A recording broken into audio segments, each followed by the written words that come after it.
Alors Françoise, dans l'apprentissage des pastels, on doit passer par le cercle chromatique, le mélange des couleurs. Connaître ses couleurs, oui. Ouais, alors on dit à chaque fois c'est super important. Et surtout pas faire de faute de mélange. Ouais. Et rien qu'en mélangeant des couleurs en faisant des ronds, tu crois que ça nous aide à ne pas faire de mélange? Si, parce que si on mélange, mettons, deux couleurs complémentaires, on va arriver à avoir une couleur très sale.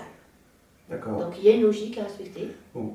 Bah, tu vois, à chaque fois que je regarde ça, ou que je le fais avec d'autres artistes, ça va très bien, mais bon, il faut qu'on le refasse. Pour les pastellistes, pour la technique pastel qui est particulière quand même, il faut que tu nous montres ça. On va tester. Tous ces mélanges, on va tout tester. Ok, Bien sûr. on suit. Alors la première étape, donc, en pastel, pour travailler le cercle chromatique, enfin les couleurs, nous parler des mélanges de couleurs. C'est connaître la réaction des bâtonnets, surtout des couleurs, Ouais. en les mélangeant. D'accord, ok, Voilà. c'est bon. Parce que le risque d'erreur est vraiment important. Alors, je vais commencer par le mélange avec le doigt. Donc, je prends des pastels assez tendres. D'accord. On est chez les senneliers, les pastels à l'écu, ça c'est un bon exemple de pastel tendre. Voilà. Le bleu, première couleur primaire. Un peu cyan, là, ouais, voilà. Deuxième, rouge. Un peu magenta, un peu rosé.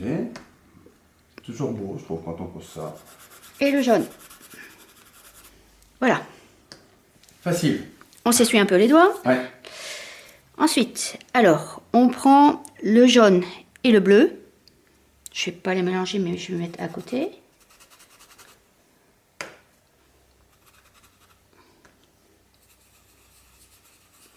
Regardez, c'est super. Ça se mélange parfaitement, hein? Ouais, très bien. Parce que c'est du pastel tendre. Voilà. D'accord. Ok.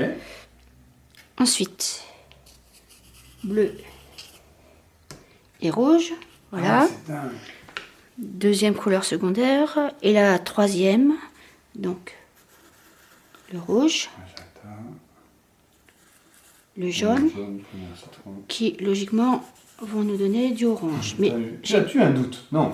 non, mais j'ai mis trop de rouge. D'accord. Ouais, tu corriges. Tu disais qu'avec cette qualité de pigment, on peut corriger. Bien sûr, ouais. Bon, pour boucler sur ce cercle chromatique, il y a le mélange quand même des trois primaires. La question qu'on se pose toujours. Alors ça donne quoi? Vas-y, montre-nous. Trois primaires nous donnent des couleurs secondaires. Je Ouais. mélange le jaune et le bleu nous donnent du vert. Le rouge et le bleu nous donnent le violet. Et le jaune et le rouge, le orange. Ensuite, si nous mélangeons les trois couleurs primaires ensemble, ce que je vais faire, alors mettons, je mets un petit peu de jaune, un petit peu de rouge et un petit peu de bleu. Je mélange tout ça en même temps. Ça va me donner un marron. Alors si j'ai mis un petit peu trop de rouge, c'est un marron rouge. Et un peu plus jaune. Je veux mettre un peu plus foncé. Je mets du bleu. Et successivement comme ça, je peux obtenir presque un noir. Là, c'est le même exercice de cercle chromatique, mais avec une autre technique de mélange de couleurs. Et ça m'intéresse que tu me montres. Là, je ne vais pas mélanger avec mes doigts, mais par superposition de couches de pigments. Alors, je recommence avec mon bleu.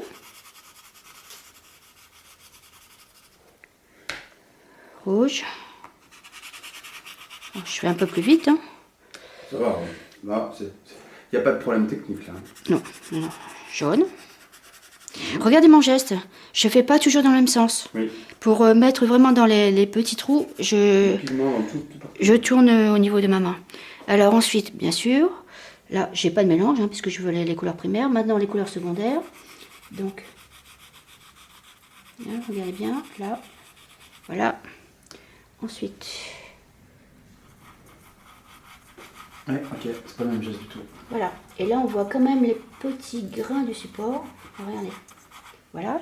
Alors c'est pareil, si je trouve que c'est pas assez, mon violet n'est pas assez bleuté, je remets du bleu.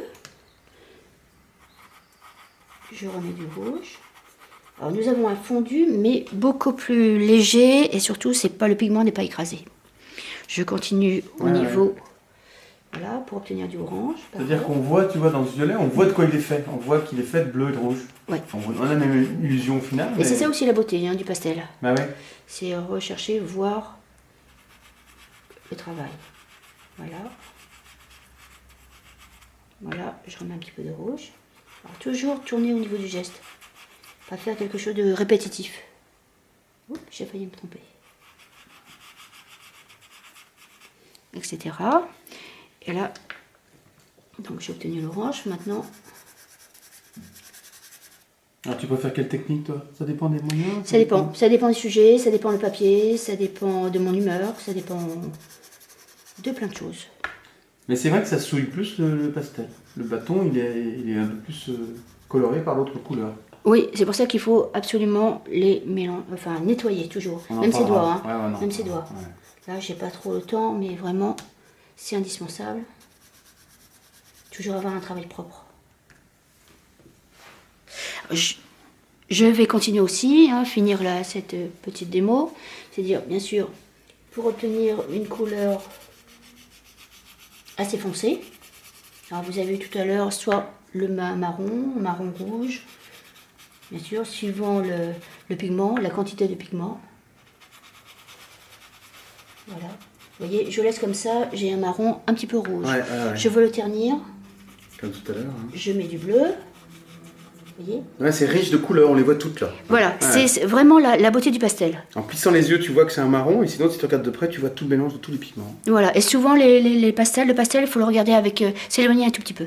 Françoise, les cercles chromatiques au pastel sont beaux comme ailleurs dans toutes les autres techniques. Toujours aussi simples, et puis un peu fascinants, quoi. Deux techniques. Au niveau visuel, vous voyez vraiment des choses complètement différentes. Ouais. De loin, en fait, on a le même aspect, et puis de près, on voit ici vraiment tous les pigments qui sont mélangés pour obtenir ces C'est-à-dire couleurs. quel bâtonnet on a choisi, en dessous, au-dessus, et c'est vraiment la beauté du pastel. Que là, vraiment, les pigments sont écrasés, on ne voit plus rien. On voit la couleur, bien sûr, mais tout est mélangé, tout est écrasé, que de l'autre... Oh, je t'entends, tu préfères cette technique-là. je t'ai pas préparé, on en a pas parlé. C'est vrai que tu trouves qu'il y a plus d'authenticité. Au moins, on voit les pigments qui réagissent différemment. Et surtout, là, avec cette manière de faire, suivant la lumière du jour, les pigments vont réagir différemment. Que là, ce sera toujours la même chose. Que là, suivant la lumière du jour, du soir, l'éloignement, la lumière en dessous, en bas, enfin, etc., les pigments vont réagir. Et on va voir autre chose. D'accord, super. Moi, j'aime bien, j'ai écouté les artistes parler de ça, et de la relation qu'ils ont au pigment et au geste, à la trace du geste, au tissu. C'est super, on continue de suite Françoise dans toutes ces essais. Vous faites vous-même vos cercles chromatiques de ces deux méthodes, c'est vraiment important, c'est intéressant pour s'approprier les couleurs. Voilà. Hein Oui. Et on se retrouve dans d'autres vidéos.